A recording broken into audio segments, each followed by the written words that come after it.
Coming up tonight on VCU InSight. There has been an increase in asthma cases all throughout Richmond schools. Community leaders help change teen violence through 80s hip-hop music. And a new recreational pool opens up, catering to some cute canines. All this and more. VCU InSight starts right now. From the Richard T. Robertson School of Media and Culture at Virginia Commonwealth University, named Best Student Newscast in the Mid-Atlantic, this is VCU InSight. Good evening and welcome to VCU InSight. I'm Denise Pascal. And I'm Alonzo Small. Thanks for joining us. Topping the news here tonight, Richmond has been #1 asthma capital for 3 years in a row. While it moved down in rankings this year, many locals still struggle with the condition. InSight's Taylor Gleason is in the studio with more on the story. Good evening, Taylor. What does this all mean? Good evening, Alonzo. It means it's tough living in Richmond for people with asthma, especially for children who may have to miss school because of it. More than 20 million people live with asthma all over the U.S., making it one of the most common and costly diseases. Allie Cox has suffered with asthma for 14 years now. Originally from Ohio, her symptoms were mild, but since moving here, her conditions have escalated. And since I've moved to Richmond, just walking outside can give me an asthma attack. Every year, the Asthma and Allergy Foundation of America identifies what they call asthma capitals. The River City is ranked #2 this year, down from #1 last year. Memphis took the top spot for 2015. Dr. Barry Feinstein is the lead physician at Advanced Allergy and Asthma of Virginia. He says that there are many factors that could affect asthmatics. Anything that a person's allergic to could trigger an asthma problem. That could be the pollen in the springtime or fall, but it could also be pet dander indoors, dust mites, or mold spores. And that's where we get into problems of mold in older buildings, not only the ones downtown, but even in school buildings.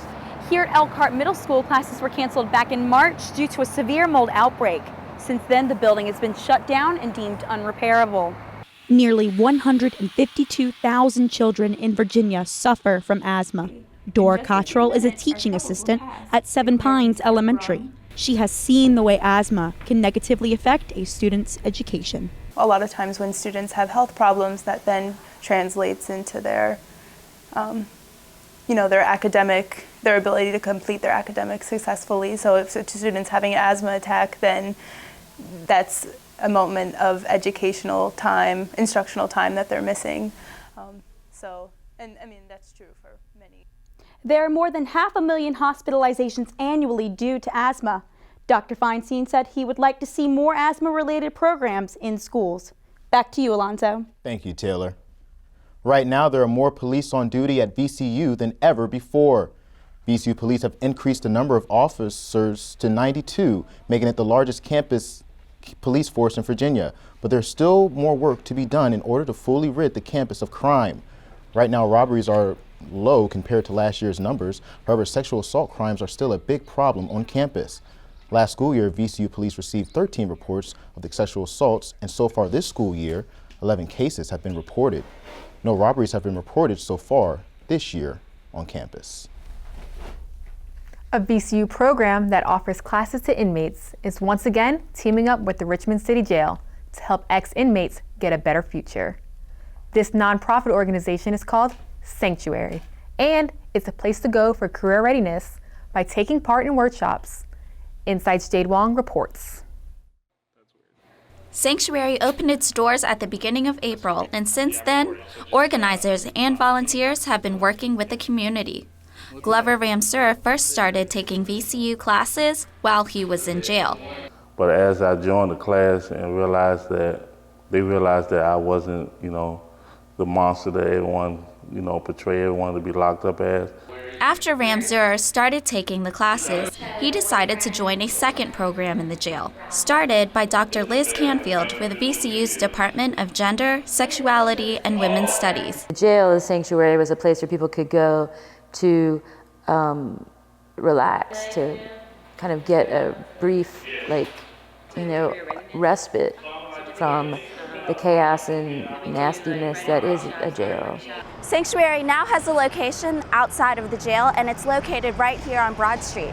It's a place where people can come in and participate in workshops that go as far as GED prep work and job skills training to even taking prenatal yoga classes. Ramseur found the programs to be such a success. Now that he has entered what he calls the free world, he wants to try to give back to the community what was given to him. So hopefully they'll be successful as I am. Sanctuary primarily focuses on former inmates, but it's also open to the public for anyone to get help. The VCU men's basketball season hits the hardwood next week. A lot of people will be watching this year as the first season without head coach Shaka Smart. But new head coach Will Wade says he's poised and ready for a new season of havoc. The Will Wade era of VCU basketball is here. After Shaka Smart's departure for the University of Texas, Wade hears the critics compare him to his predecessor, but he doesn't let it affect his outlook. You want to win games, that's the number one thing, but you want to win them the right way. New coach, no problem, says junior guard Jaquan Lewis. Coach Smart, I love him to death. Coach Wade, I love him to death. He recruited me here, but they're not the ones out there between the lines running up and down, like playing their heart out. It's that attitude senior guard Melvin Johnson says allows the team to play with a chip on their shoulder. We genuinely just want to win, so I think that's what we care about right now, and that's where our chip is coming from. Now to make it back to the NCAA tournament, the season starts right here in the Siegel Center on Friday, November the 13th. VCU, winner of 26 or more games each of the last 2 seasons, plays their first 6 games right here at home. 9 players return from last year, including junior forward Mo Alley Cox. 6 new additions round out the team. We have a lot of guys on our team that haven't really been able to showcase what they can do, and this year they have the opportunity to do so. Moving forward, Coach Wade says he knows expectations start with him. We've got good players, and I believe in those guys, and it's my job to coach them up, put them in the right position. And while fans may see the team a little differently, no matter the changes, the team's attitude and that chip on their shoulder remains. Just wait to see us play. We have a lot of good pieces. We brought in Corey. No votes for VCU in the AP preseason top 25, so players say that just ups their motivation. The women's basketball season starts Friday the 13th. InSight's Kristen Dennis sits down with the coach of the women's team for a preview of their season. I'm here with Beth O'Boyle, head coach of the VCU women's basketball team. Thanks for being here, Beth. Oh, thanks for having me. It's great to be here. So this is your second year with VCU. How has your transition been in Richmond? It's been great so far. First of all, I love Richmond. The city is awesome. There's great places to eat, and everyone's so friendly. And then to be a part of the athletic department at VCU has just been an incredible experience so far. It's been a lot of fun. All right, and we actually have some. I know over the summer that you did your second year of Navy SEALs training. We have some footage of your girls actually that was pretty amazing. I know I couldn't do it. How do you think that's going to benefit your team as a whole? Yeah, it's pretty intense. We love it. Instructor McGuire runs it, and it really gets our players outside of their comfort zone. They're doing all sorts of, challenging things. They're in the water, they're climbing trees, and it's really good leadership skills building as well as team bonding. It's definitely challenging and intense, but I think it'll help us when we get into the season, and they, kind of have that mental training. That preparation to help them get after it, and when we start playing in the Atlantic 10. Well, speaking of training, your new training facility just opened up not too long ago, which has 2 different courts for the men and the women. How do you think that's going to benefit not only your players this year, but your potential recruits? Yeah, yesterday was our grand opening, the Basketball Development Center. It really is unbelievable.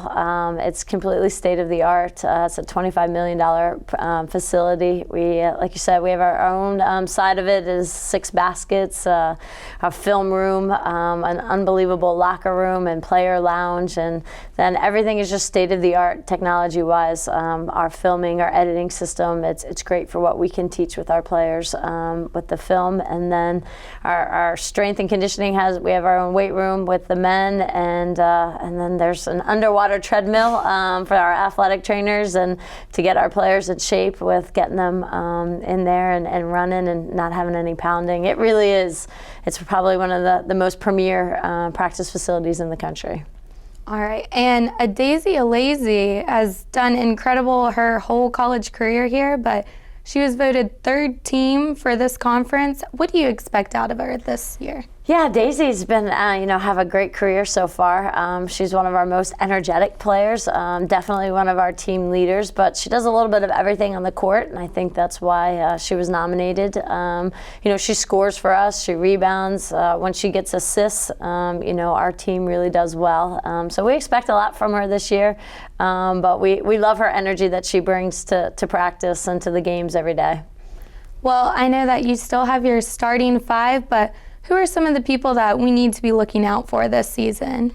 Yeah, we have a good group coming back. We return, our team from last year, but then we've added some newcomers. We have a freshman, Catherine Strong. She's from Chicago. We have another freshman post player, Sandra Skinner from Kentucky, and another one from Bria Gibson from Baltimore.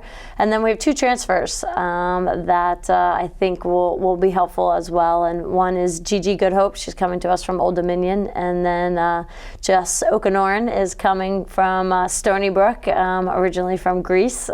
So she will definitely add some athleticism to our team. And I think all of them really have already helped make our practices much more competitive and intense, which has been great. But I think that we'll see some good things from them this year. All right, thank you. I've been speaking with Beth O'Boyle, coach of VCU's women's basketball team. Best of luck this season, Beth. Thank you so much for coming. Thanks, hope to see you at a game. One of the most popular stops on the infamous Richmond Tacky Lights tour is going dark this year. The house is one of the most well-known in Brandermill. Owner Hunter Bottoms announced his family will not be participating in the Holiday Lights show this Christmas after doing so for 19 years. The home caught national attention last year, winning USA Today's Best Private Holiday Lights in America. With so much attention, it created an unusual amount of traffic, causing backups and noise in the seemingly quiet neighborhood. So this year, when families pass 14309 on Long Hill Road, they might see nothing but a wreath on the door. Enough is enough. That's the message from one local group that's fed up with recent school threats. Members of the hip-hop community are joining forces with the police to prevent youth gang violence. InSight's Janice Milan joins us from the newsroom with more on the story. Good evening, Janice. Good evening, Denasia. One local group says they're fed up with teen violence and want to make changes in the community, all through the messages of 80s hip-hop.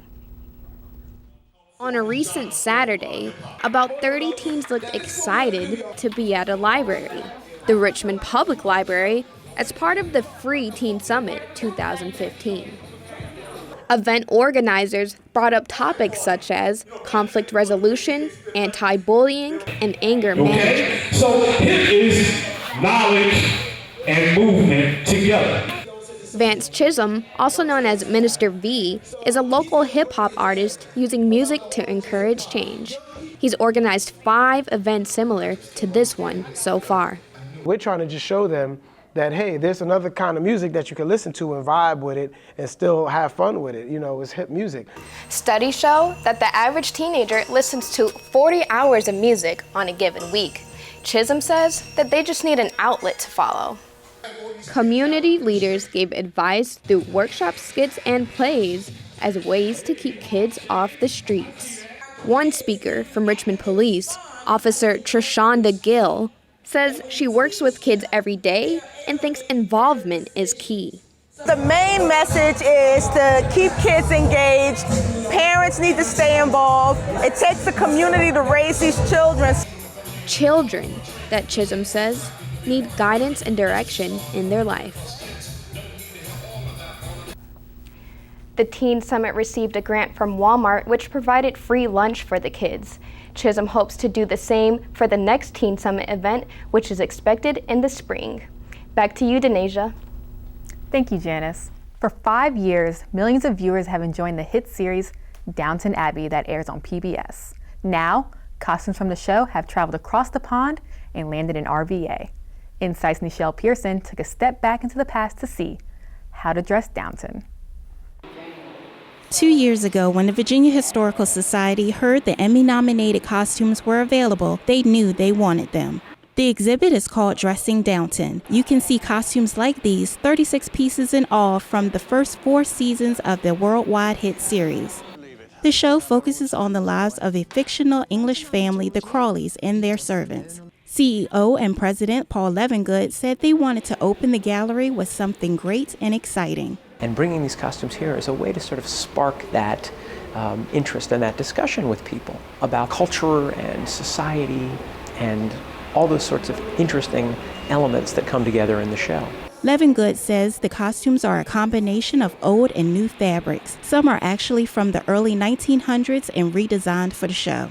The best part of the exhibit is that you get to see all the clothing up close. Mrs. Hughes' dress looks plain and black on TV, but here you can see all the detailing. That's what Janice Magnuson says she loves about seeing the pieces in person. Her tour group came in from Alexandria just to see this exhibit. Being able to see it up close, to see behind it, and the introductory panels give information that I otherwise wouldn't have been aware of. If you're a fan of the series or just a fan of costume design, you'll probably enjoy the beautiful dresses, the intricate detailing, and what went into dressing Downton. For VCU InSight, I'm Nichelle Pearson. Dressing Downton will be at the Virginia Historical Society until January 10th.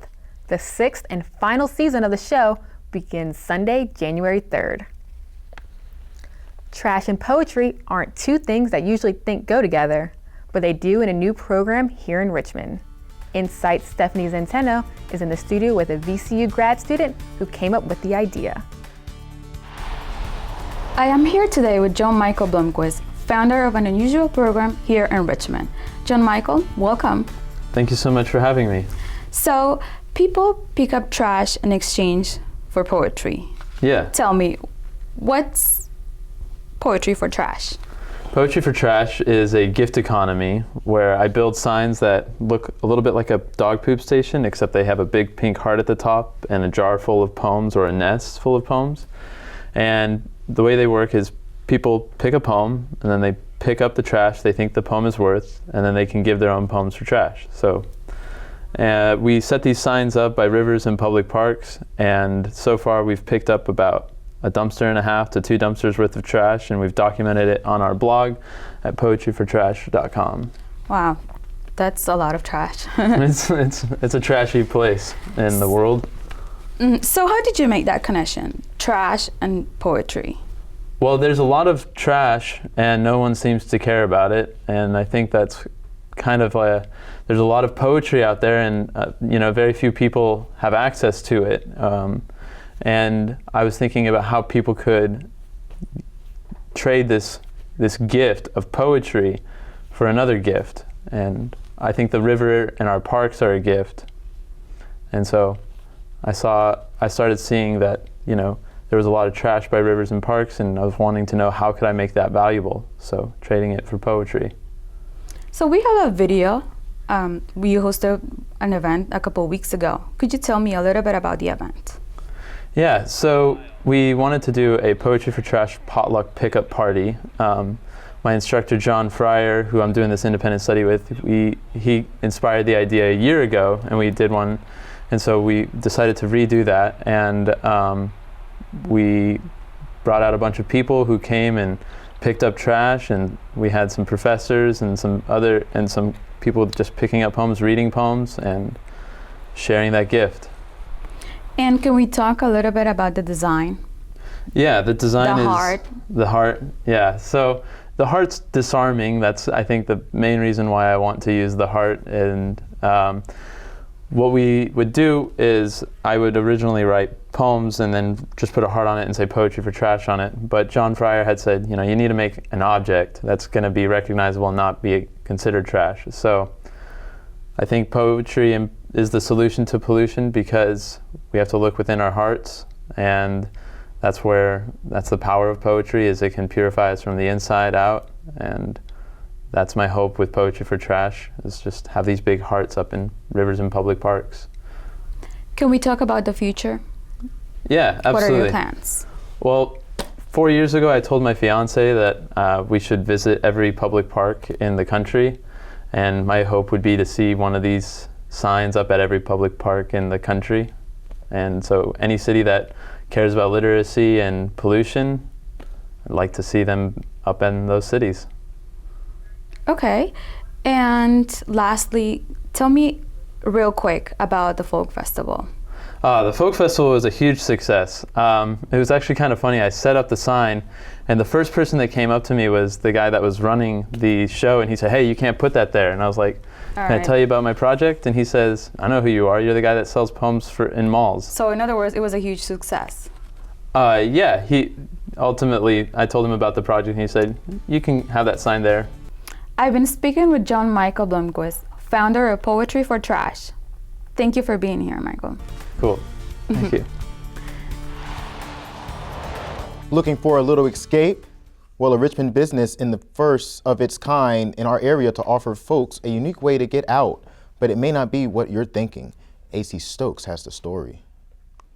Imagine playing a virtual game where you are trapped inside a room with a set time limit, and the only way out is the help of your team and the clues in the room. Josh Uskarza, founder of Escape Rooms RVA, says that these rooms are set up like virtual TV, but with a twist. And it's making an immersive environment that's almost like a video game, except you can touch it, taste it, feel it, the whole thing. Participants do not know what to expect as they come down these steps. With only 60 minutes to escape, the only key to getting out are the clues around the room. Players work together in a group to figure out how to escape in an hour's time. They benefit from these rooms as a form of team building exercises. Yeah, it was pretty fun. Player John Way and 3 of his friends tried the room known as Plato's Cave for the first time. This room in particular is pitch black. For this specific room, I've never had an experience like that because we couldn't see anything. Players can choose from up to 4 different rooms. The Mind-Trapped Room and Plato's Cave are just some to name a few. Uskarza says that most of these rooms are not that scary, but if you thrive for adventure and problem solving, well then these rooms are right up your alley. It's such a unique experience, and it's exciting. You got 60 minutes, all types of stuff you got to crack, so people's adrenaline gets up, and it's just a very different experience.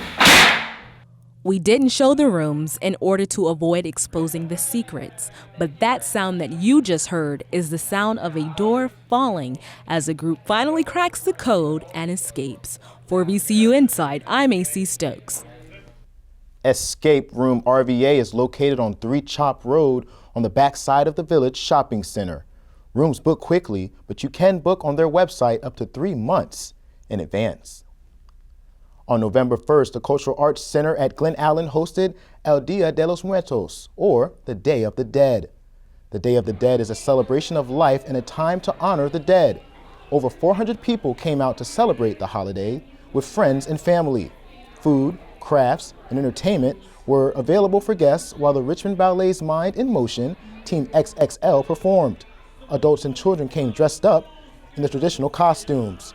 Altars were set up with flowers, portraits, and painted skulls. And finally tonight, a new program in Richmond is helping dogs get out of the shelter and into the pool. What dog doesn't love water and getting a little exercise at the same time? InSight's Stephanie Zantano has more on the story. Mayor McCheese is one of 4 shelter dogs that come here every Monday to have a little bit of fun in the pool. The dogs come from the Richmond Animal Care and Control. Director of RACC, Christy Chips Peters, says they are really enjoying the program. They are happier, they're calmer, after a good exercise, they feel wonderful. Swimming doesn't come naturally to all dogs. That's why the Alpha Dog Club has a new program called Advanced Canine Education. President of Alpha Dog Club, Alan Douglas, says the program makes a huge difference in dogs. We've just had such a great response to it in terms of not just the people, but the dogs. It's been far above and beyond what we thought. And You can't have a bad day watching a dog swim. Chips Peters says some dogs just need activity. Mayor needs to swim because he needs to get out of his kennel and burn some energy. The water gives confidence, but it can also help dogs recovering from surgery build muscle tone. Chips Peters hopes that as more dogs get adopted, others will have a chance to get in the pool.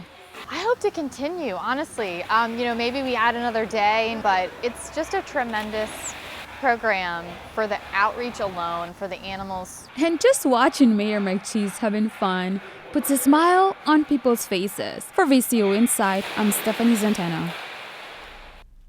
Advanced Canine Education is looking for people to sponsor a dog swim for $25. You can find more information on the Alpha Dogs Club website.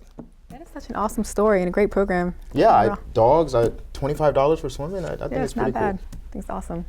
And that's going to do it for this edition of VCU InSight. Make sure to check us out online at insight.vcu.edu. You can also follow us on Twitter and Facebook under VCU InSight. Contact us with any stories you'd like to see on our show.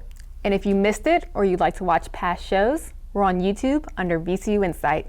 Thanks for tuning in. I'm Denisha Pascal. And I'm Alonzo Small. We'll see you next time.